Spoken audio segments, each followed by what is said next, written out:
Good morning, ladies and gentlemen. I welcome you all in this instruction course, which is basically a video instruction course on fundamentals of common eyelid surgeries.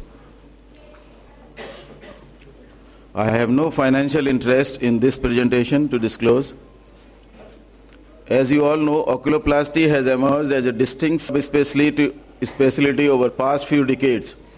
Eyelid surgeries provide extremely gratifying cosmetic and functional results. The beginners must understand the fundamentals of common eyelid surgeries to get the desired results. This video instruction course is basically intended to deal with the fundamentals of operative techniques of common eyelid surgeries for entropion, ectropion, ptosis, and surgeries for lid colomas, that is lid reconstructive surgeries. It would be basically a video-assisted skill transfer instruction course, you can call it, and this includes only the videos which are very time-honored, most popular and most accepted techniques for correction of lid colobomas, ptosis surgery, cicatricial entropion, involutional entropion, involutional ectropion, cicatricial ectropion, and also a small procedure like tarsorrhaphy. There is a video clipping. So first we come to the lid reconstructive surgeries. I will briefly tell you about the basics in the PowerPoint presentation, and then we have videos of most of the procedures. As you all know, literature is replete with variety of techniques of reconstruction of lid colobomas with or without canthus involvement. Smaller defects are often repaired by general ophthalmologists, and reconstruction of large irregular defects particularly after tumor resection becomes difficult and challenging, and the surgeon becomes uncomfortable. Any technique of lid reconstruction should be able to re-establish anatomical integrity, that is anterior and posterior lamella, restore physiological functioning of the eyelids, and provide best cosmetic and symmetrical appearance. These are the few general principles of oculoplasty. I will just hurriedly tell you in 2-3 slides. General anesthesia is mostly preferred. Incision should be parallel to the wrinkle lines. Knife should be perpendicular, not beveled, otherwise it will result in a cosmetically ugly scar. Must eliminate all tension from wound edges by adequate undermining. There should not be any dead space. Ensure complete hemostasis. Meticulous wound closure in layers should be done in 2 or 3 layers. Ensure eversion of wound edges. There should not be any overlapping of wound edges. Maximize horizontal tension and minimize vertical tension, particularly for the lower lid. Vertical oriented incisions are given to avoid scleral show or ectropion of the lower lid particularly. Whenever graft is required, you construct either anterior or posterior lamella with a graft, never 2 or 3 grafts. Graft on the graft will fail. Maintain sufficient anatomical canthal fixation, proper matching of the tissues by flaps wherever required, and narrow the defect as much as possible before sizing a graft. Unnecessarily larger graft is not required.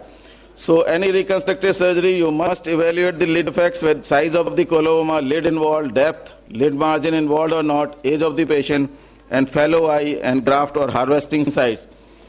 If there is a non-marginal defect, you can do primary direct closure or slightly larger closure with undermining, otherwise suture will cut through. Larger defects are closed by skin grafts or flaps. Avoid split skin grafts. Skin flaps are preferred for better matching. Skin flaps can be advancement, rotational or transpositional. Whenever flaps are used, always give light dressing with the use of flaps to prevent ischemia, and choose the simplest technique which you are comfortable. So this is a small video clipping on repair of non-marginal lid defect after excision of a giant keratoacanthoma, where I have used Limburg's rhomboid flap. So you can see this is a giant keratoacanthoma of the lower lid not involving the lid margin, and after excision a large horizontal defect was created without sparing the lid margin. So this is the Limburg's rhomboid flap made, and you see the horizontal incision is almost to the size of the horizontal matching to the lower lid incision. So this is the transposition of the flap, and this is the suturing and final appearance. And there was no ectropion you can see on the table because sutures are vertically oriented, as I was ensuring. Then we come to another advancement flap for large, irregular, non-marginal, lower lid laceration, which we very frequently encounter. So this is a large, irregular lid defect. Removal of the necrosed tissue is done, but never excise excessive tissues because lid has a highly vascular structure. It survives mostly. So this is the creation of an undermining and creation of the advancement flap from adjacent tissues.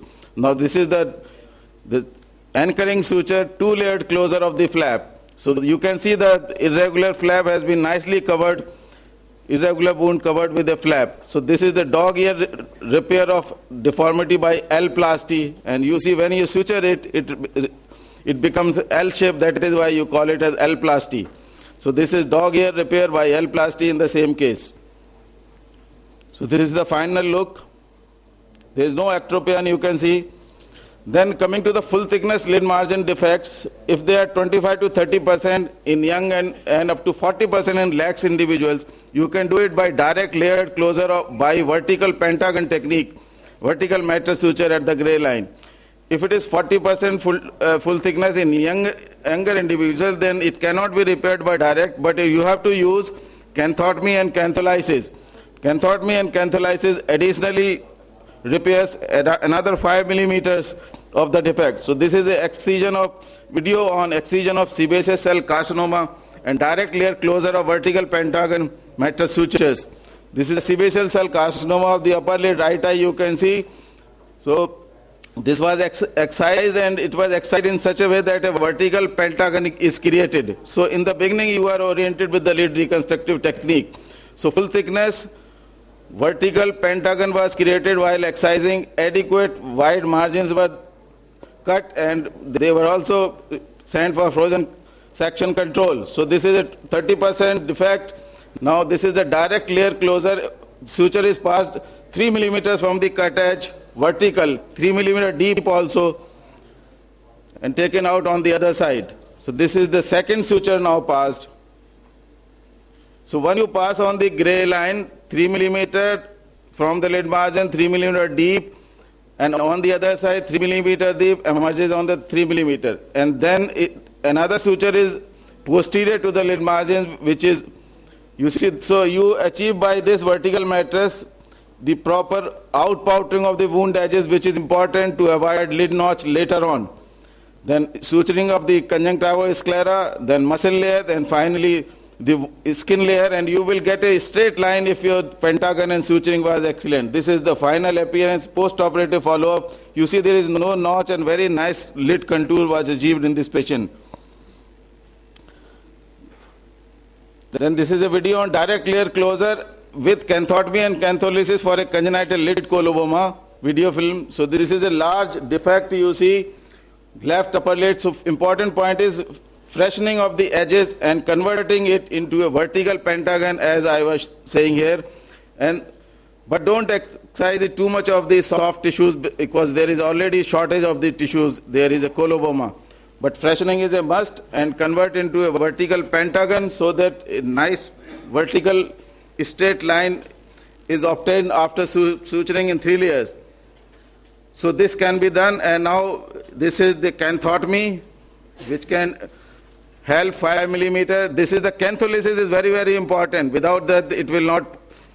So this is the marking 3 millimeters from the lid margin. So first suture 3 millimeter from the lid margin, emerges 3 millimeter deep. Then on the other side 3 millimeter and emerges 3 millimeter. Then even single arm suture you can use, otherwise double arm. Single arm, the CM is going on the back thing. So after gray line suture, this is the posterior lid margin suture, posterior to that, and another one is anterior to that. So these are the 3. So it is easily closing. There is no tightness. Should not be any stress, otherwise cut through will occur. If cut through occurs once, then you will not be able to suture the thing. So cut through should never occur. That is why you do canthotomy and cantholysis. So this is the thing passed, and now this gray line suture is suture with the anterior ciliary so that it is not rubbing through the cornea. Now suturing of the tarsoconjunctival layer, suturing of the skin layer, so you will get a vertical. Here also you see the post-operative appearance. There is no notch. Then coming to the 50% full thickness lid margin defect, you have techniques like Tangel semicircular flaps, Hughes flap, Mustardi's flap, free tarsoconjunctival graft, composite eyelid graft. So this is the video film on Tangel's flap. The advantage is in newborns and infants or amblyopogenic age group, you don't want to do Cutler beard operation, so you can do this procedure. So this is again a coloboma, large coloboma, 50-60%. So you don't want to do direct layer. So here also freshening of the edges. Now this is the Tangel semicircular incision from canthus to 1.5 to 2 centimeters. Concavity faces the coloboma, that is important. For lower lid, the concavity will go down. So here it is up.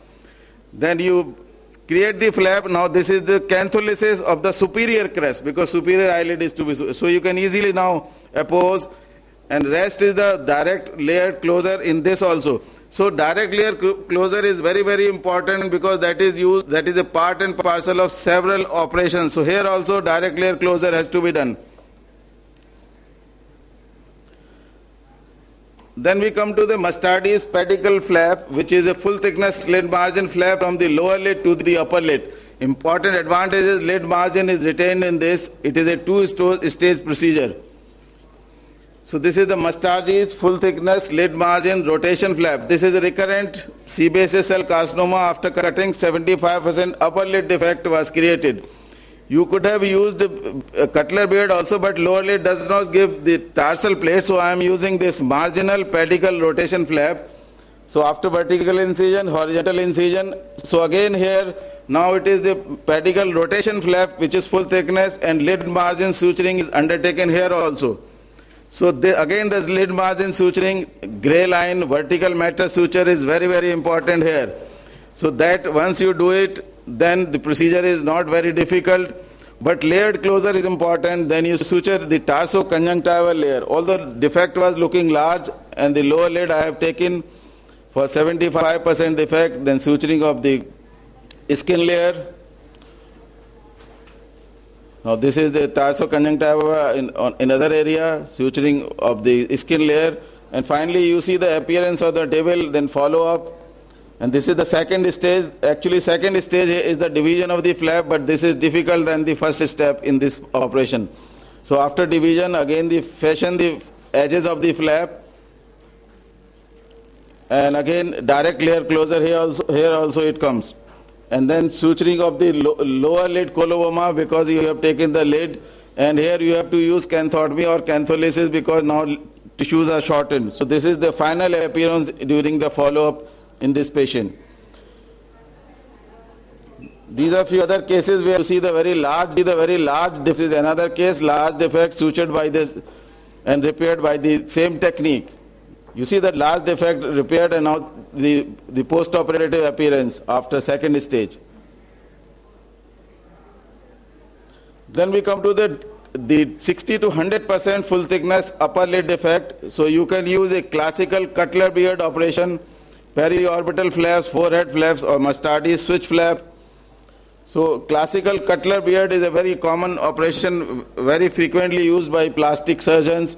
It is the bridged full thickness lower lid advancement flap, basically, also known as bucket handle technique. A bridge or handle of 5-6 mm wide is a must, otherwise ischemia can occur. It is a two-stage procedure, second stage after 6 to 8 weeks. And because it is a lid shearing operation, the cornea is covered, so it is contraindicated in infants and children due to stimulus deprivation amblyopia, which can occur. So this is a video clipping on Cutler beard procedure for recurrent sebaceous cell carcinoma. So this is the recurrent sebaceous cell carcinoma, and excision is being done here. Wide excision with frozen section control is done. So this is the defect created. So this is the horizontal incision, 5-6 mm away from lid margin, then vertical cuts, so that you now create a full thickness lower lid advancement flap, which is passed through the bridge. So this is the conjunctiva, this is the tarsus and skin layer. So suture the tarsoconjunctiva to tarsoconjunctiva. The suturing of the corner or the edges is very, very important. Alignment is important. 60 Vicryl is used for this mostly. Suturing and how much lower lid you want. So suturing at the cut edges of the remaining lid is important. Otherwise, if you suture at a lower distance and take less of the advanced flap, then it will cause retracted effect. So end of the stage 1. So this is the post-op stage 1. Now the second stage will be done, which is a division of the flap. So this is the division of the flap is being done, second stage. So here you should take less of the skin, you should excise half to 1 millimeter more. Otherwise, lanugo hairs can cause traumatic and irritating symptoms of foreign body. So this is the post-operative follow-up. There is some edema later on, but you see the contour, nice contour, there is no problem. This is the further follow-up. Some edema persists for 6 to 8 weeks, which decreases gradually. So you see now edema is decreased, and patient underwent cataract surgery. See, nice contour is there. Although there is no tarsus from the lower lid, but still you can get a nice contour. So these are the other cases which were treated by the same Cutler-Beard procedure. Another patient here, the Cutler-Beard procedure was done. Then we come to this is a video film on Hughes procedure. So this Hughes flap, here the two flaps were used, Hughes flap and tangents flap, for reconstruction of the large lower lid basal cell carcinoma involving lateral canthus also after excision of the... So this is the basal cell carcinoma of the lower lid and lateral canthus. You see that it is involving almost more than half, and while you cut, it results in a large defect. So this is the GV paint marking above the lateral canthus and involving lateral part of the upper lid also. So excision, full thickness excision is being done. You can send it for frozen section control. So this was basal cell carcinoma which was excised. Now additional 5 mm resection of the skin I am doing it. So this is the large lower lid flap, the defect, lateral canthus and upper lid is also involved. So this is a large defect you see. So here I have used this periosteal flap number 1 to provide the rigidity to the eyelid, because tarsal plate is less, only in the medial part it is there. So a periosteal flap was created. It was sutured to the lateral cut end of the residual tarsal plate, so which will provide the posterior lamella. As I was telling, all the lamella should be there. So this is the suturing of the periosteal flap with the residual tarsal plate. Now this is the fashioning of the Hughes flap from the upper lid. You must leave 4 mm of the tarsoconjunctiva from the lid margin. So this is the flap, and this is sutured to the residual tarsoconjunctiva of the lower lid, so that the posterior lamella with mucous membrane lining you are creating. This is the third thing. So this is after that.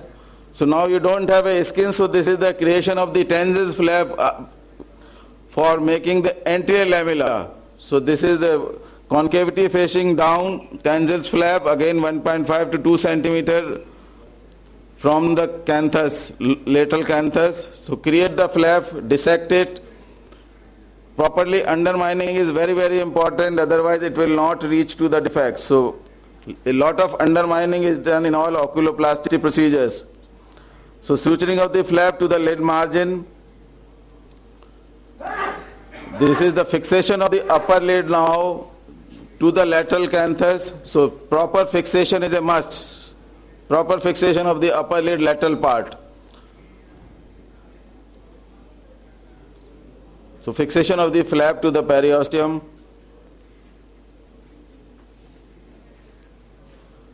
So that is why you should know more than one technique, because you don't know in complicated cases other techniques, 2-3 techniques may be involved.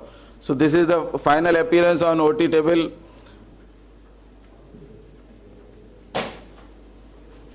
So this is the second stage, which is simple in this operation, which is division of the conjunctiva. So on the table you see the final appearance, and a deep fornix is there on the table, despite a large defect which was repaired by this technique. This is a video on median forehead flap. So this is large basal cell carcinoma involving the medial canthus, lower lid and little bit of the upper eyelid. So this is the GV paint marking 4-5 mm beyond the clinical margin. This is the video marking of the median forehead flap. But actually the defect was very large, so median forehead flap was not reaching up to the whole of the lower eyelid.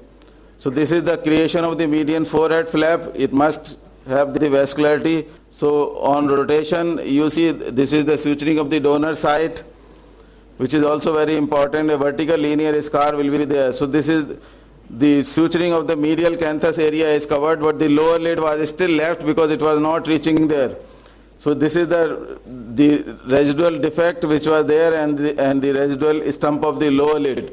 So this was sutured later on by Cutler beard operation in the same patient, because same stage you should not do, other ischemia can occur and handle.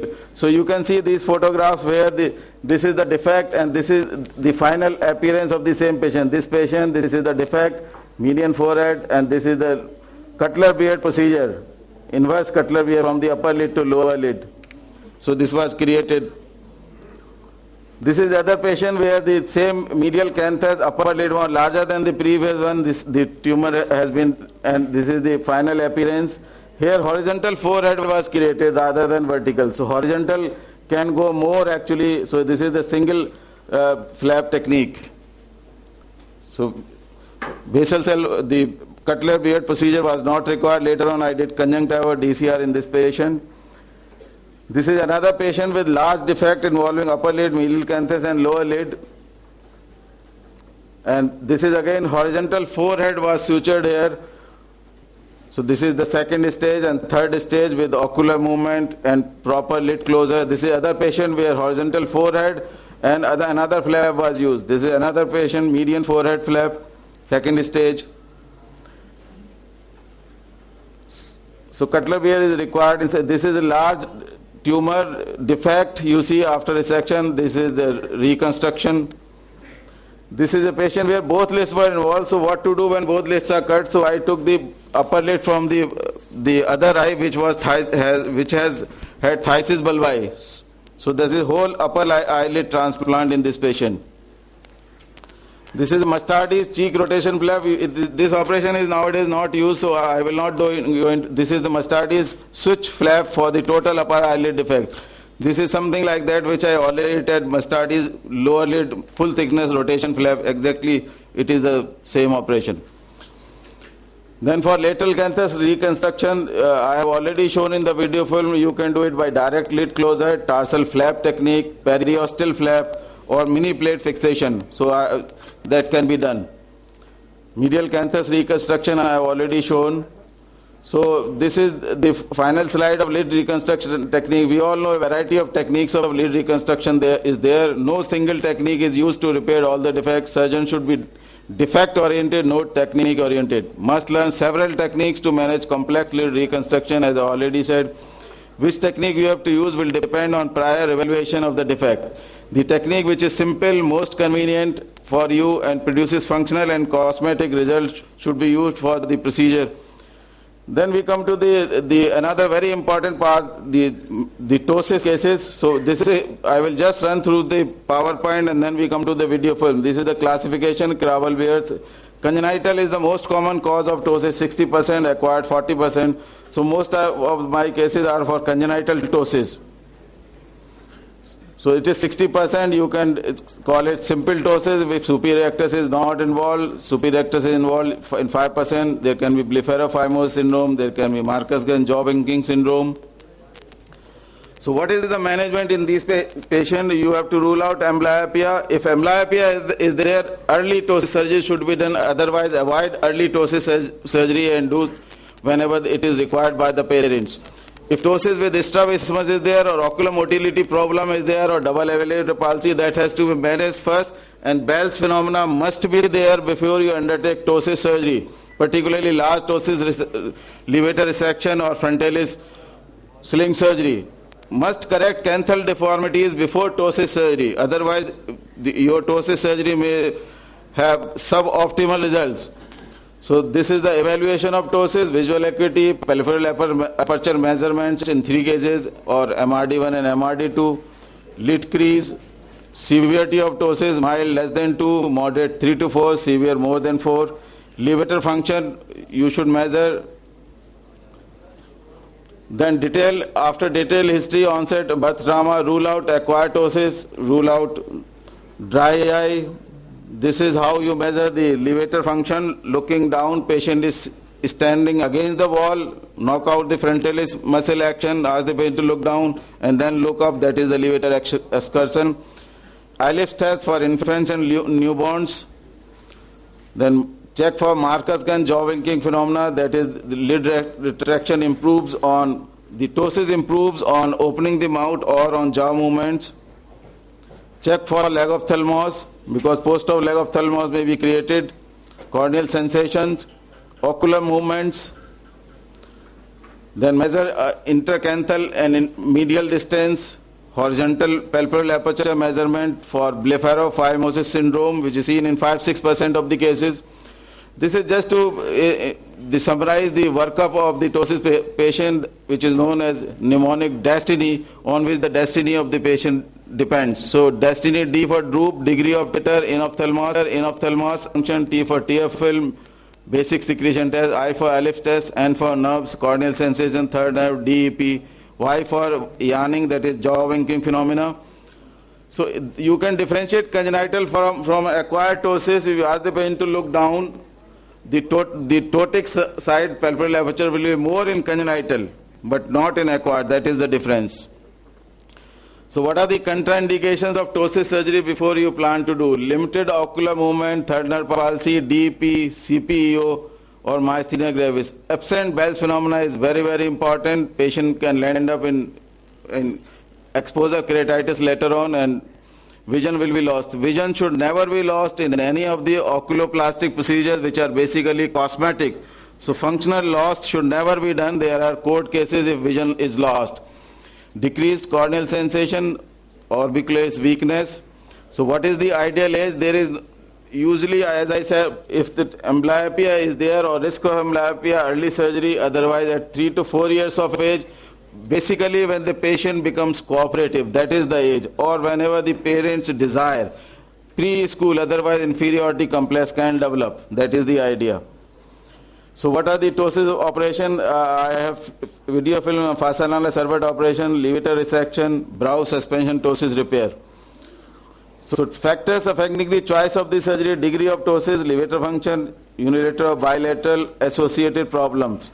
So this is a video clipping of fascianal servate operation. This is the Crowell-Wears modification. It is indicated for mild ptosis with good or very good levator action of 10 to 12 millimeter. It basically works by tarsoconjunctivomelectomy.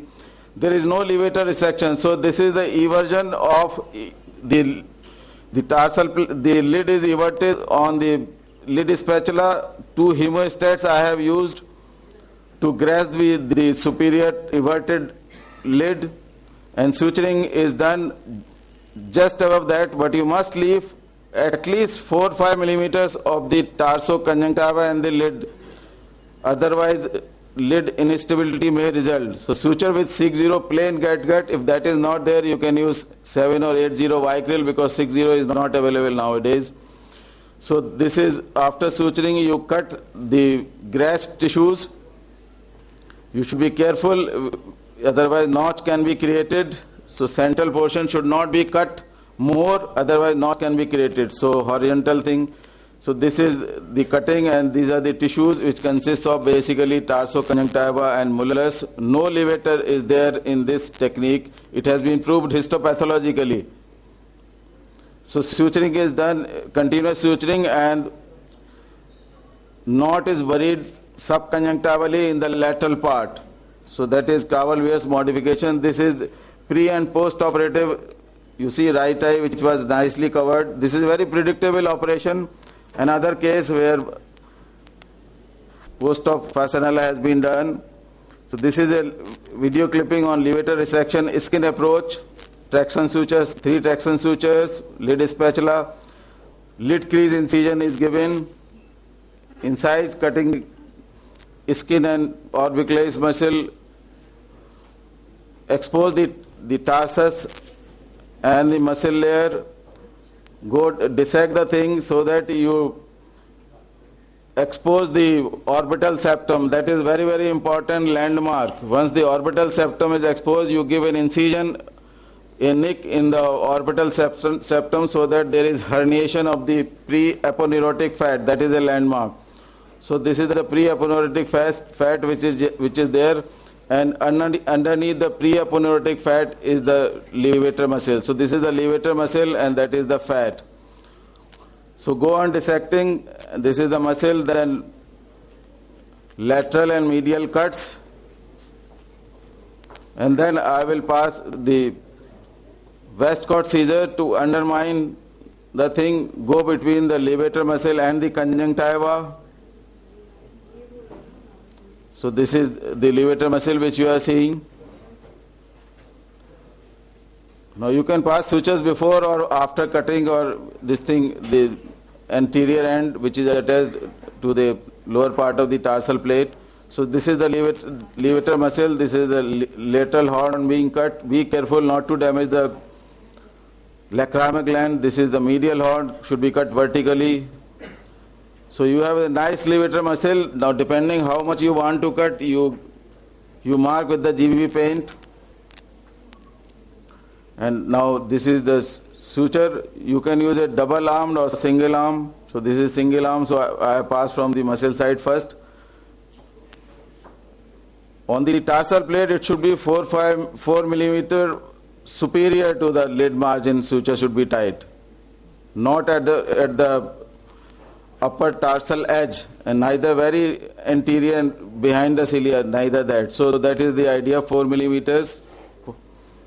So 3 sutures are passed. First you can pass first suture, that is the most important anchoring suture, and rest are the contour forming. So this is you see the nice contour is formed. So resect the levator. You can also resect the spindle of skin muscle you can cut. So if you have to cut skin muscle or only skin, 3-4 millimeter spindle, it should be cut from the upper part, not the lower. Otherwise the crease the size of the length of the crease, height of the crease is going to decrease. So suturing and bite must be taken from the levator muscle, so the good lid fold is created. This is another case where you see the levator muscle, you see nicely, and here you very nicely see the aponeurotic fat you are seeing, which is a landmark, and you see the muscle and aponeurosis. This is dissection. So you see the fine levator muscle you have obtained. This is pre-operative ptosis of the left upper lid, moderate ptosis. And this is post-operative. Nice contour and symmetrical movement post-operatively. Then how much levator you have to excise is very important. Small levator resection means 10 to 13, 14 to 17 is moderate levator resection, 18 to 22 millimeter large levator resection. More than that, nowadays it is not very commonly performed. After that you do frontalis sling surgery. Then how much to cut? Sometimes they say the lid height intraoperative is also very important. So mild ptosis and 7 to 10 mm levator resection, you can do small levator resection 10 to 13, moderate with 6-7 mm levator function, you do moderate 14 to 17, and 5 to 6 mm you do 18 to 22 millimeters. If levator action is 7 millimeters, then you have to do just correction should be done, because whatever you do at the table will be maintained. If the levator action is more than 7, then chances are that the lid height will increase later on. That is, the correction will increase 1 to 2 millimeter later on, so you have to plan under correction accordingly. Less than 7 mm plan over correction. This I have seen this formula, this works very nicely. So these are the pre and post operative levator resection results. You see very nice contour and appearance, symmetrical. Another patient where another 2 patients. This is a failed ptosis surgery which was performed later on, failed bilateral ptosis surgery. Then we come to the levator resection by conjunctival approach. So this is eversion of the lid on the lid spatula, marking on the superior border of the tarsal edge. So once you incise the conjunctiva, you will get the levator muscle. You undermine past the muscle look. You can use a ptosis clamp, or you can use the sutures.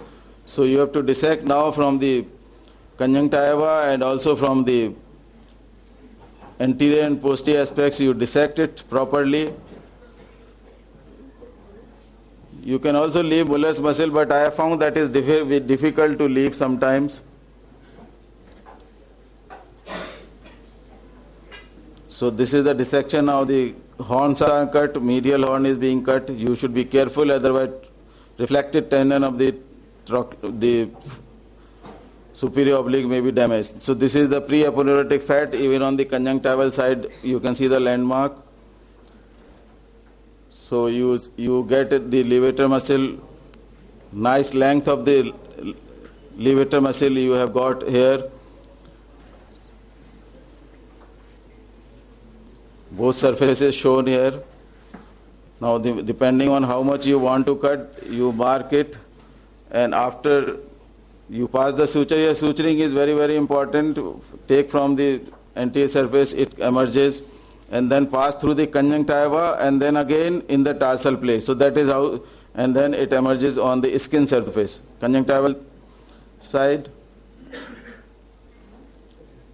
So these are the horizontal mattress sutures which are passed just above the tarsal plate, not through the tarsal plate. So 3 such sutures are passed, horizontal mattress. So they are emerging here. You can pass, you can tie directly, or you can tie on the rubber pegs. So this is the end of this procedure on the table. This is a failed fascicular servate operation, left eye, where conjunctival approach was done, post-operative appearance. So then we come to the frontalis sling surgery, that is also known as brow suspension ptosis repair. This is basically the elevating effect of the overacting frontalis muscle utilized by attaching the ptotic eyelid to the brow area or the frontalis muscle. That is why, because the frontalis muscle is attached to the skin of the brow, and you attach to the skin of the brow, that is why it is known as brow suspension. You are suspending the eyelid to the brow area. So it is basically indicated whenever there is no action or less than 2 mm, but nowadays they are saying you can do up to 4 millimeter of levator action, even 4 to 5 they are doing, because it is simpler than levator resection. Bilateral severe ptosis patient, unilateral severe ptosis patient, bilateral cases or Marcus Gunn ptosis, even unilateral ptosis is there, you have to excise levator excision on both sides and then do bilateral sling surgery. So 2 common techniques are Fox's pentagon technique, which is the 5 incision technique, 2 in the eyelid and 3 in the brow area. And this is the Crawford technique, which is a double triangle technique. Both have got their advantages and disadvantages. So whenever you do frontalis sling surgery, you require sling materials, which can be grafts, and most commonly I use the fresh autogenous fasciolata. Levator sling has also been used, or synthetic materials. You can use propylene suture, polyester suture, or nowadays silicone sling is very, very popular, particularly for temporary purposes. Oro sling is available, not very costly. So this is a small video clipping on frontalis sling surgery using non-absorbable suture, polyester suture.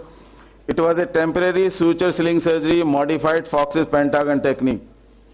So traction sutures are passed, 2 incisions marked, lateral 1/3 and medial 2/3, and medial 1/3 and lateral 2/3 junction, margin, then medial brow incision and central brow incision. This is the 4-0 ethibond, which is also used for retina surgery. Insertion of this suture medial to lateral lid incision. It must be in the tarsus and submuscular plane. that is between the tarsus and orbicularis oculi, that is important. It should be neither superficial nor deep. Then from lateral lid incision to the lateral brow incision, then from brow medial eyelid incision to the medial brow incision.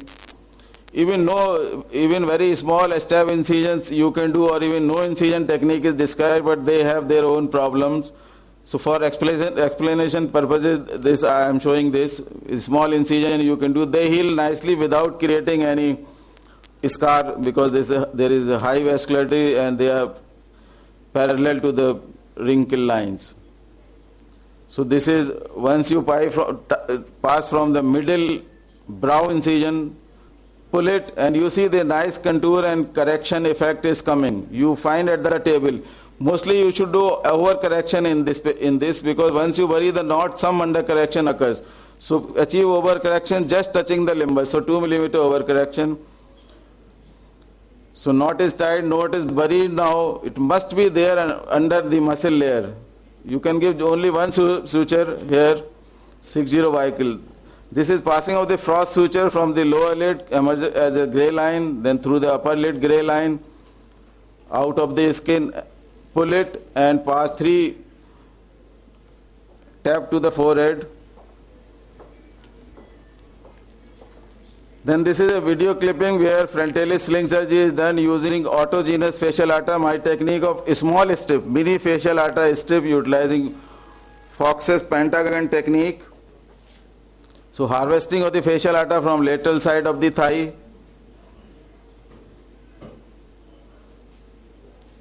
So this is the incision on the lateral side of the thigh. You can do very small incision, also 3 centimeter long incision you can do. And you retract with the Desmas retractor so that you can achieve 5-6 mm strip of fasciolata. This is the glistening fasciolata. 2 incisions are given. This width you can vary depending on how much strip you require. For one strip, 3 mm width is enough. If you do bilateral and you do Crawford's technique, then 4 strips are required, so width will be more. So this is the cutting of the fasciolata, the herniation of the muscle.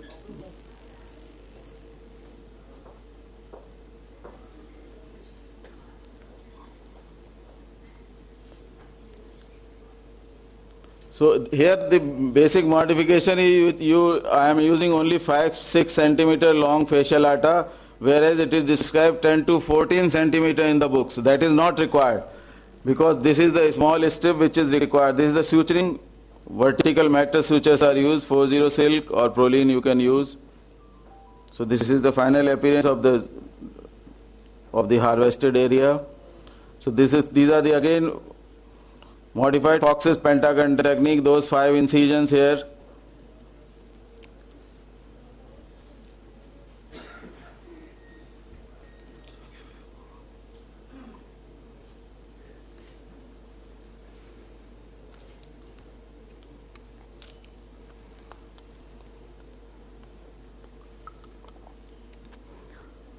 So I am lengthening the length of the fasciolata, which was 5 centimeters, by passing 60 silk on both the ends. So I am achieving the same purpose. So this is the fasciolata inserter. So in the eyelid you insert in the submuscular plane, then from lateral brow to lateral eyelid. Basically the suture is passed and you pull it. It should not be superficial or very deep. From medial brow to the medial eyelid incision in the submuscular plane.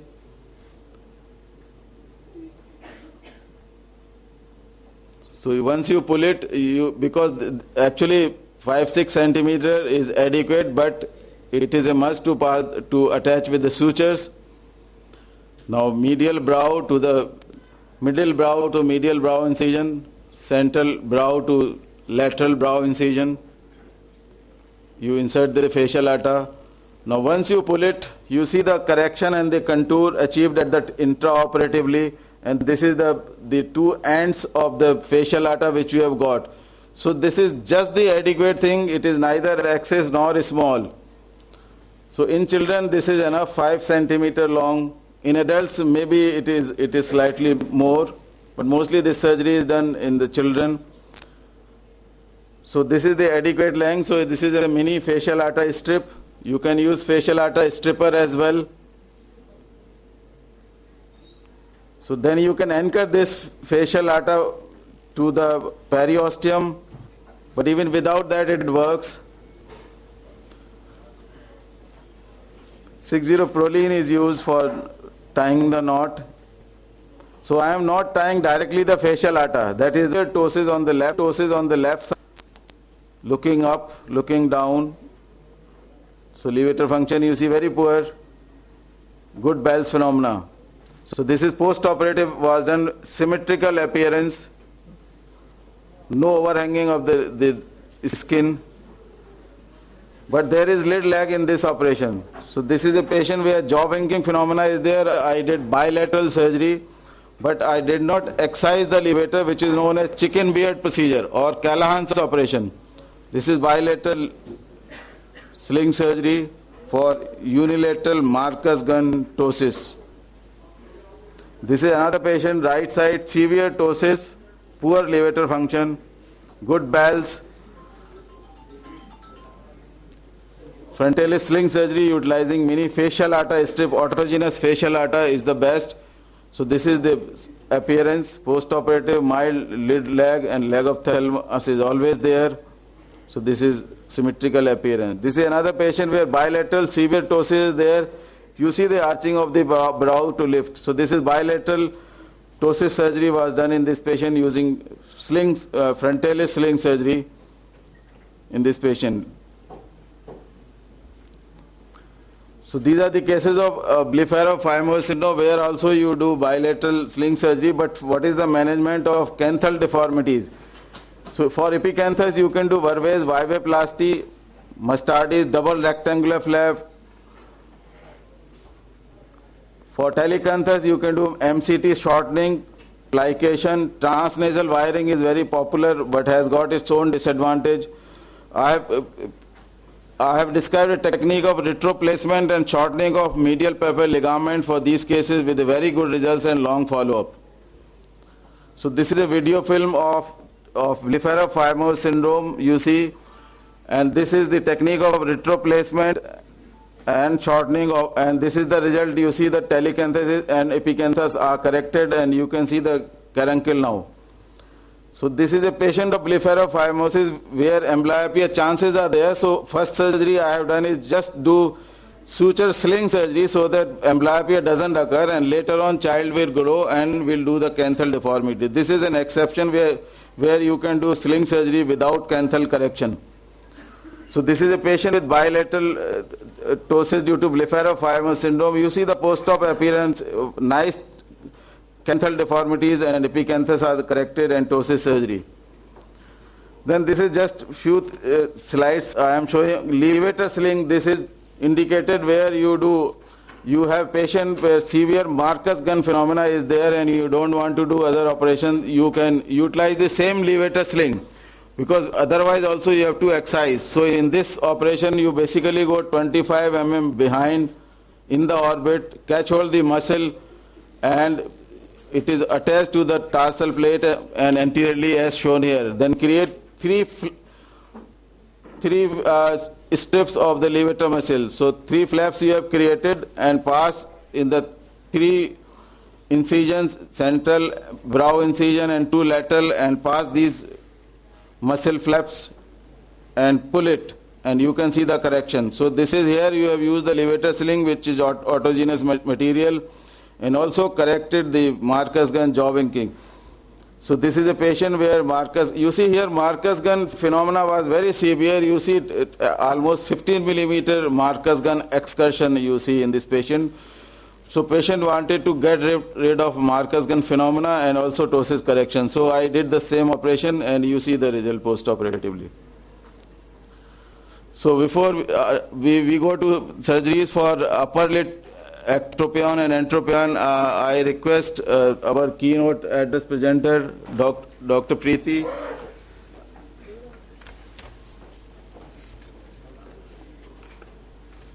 Dr. Preeti Upadhyay, I will just introduce her, which is customary. Dr. Preeti Upadhyay has been a fellow and a consultant in oculoplastics at Shankar Netralaya, Chennai. She has received the prestigious Satyanarayan Gold Medal and E.T. Selvam Award. She has been a faculty in several oculoplasty meetings, and she has attended several national and international conferences and several publications to her credit. I request her to deliver her keynote address. After that, we will resume to our instruction course. Dr. Preeti.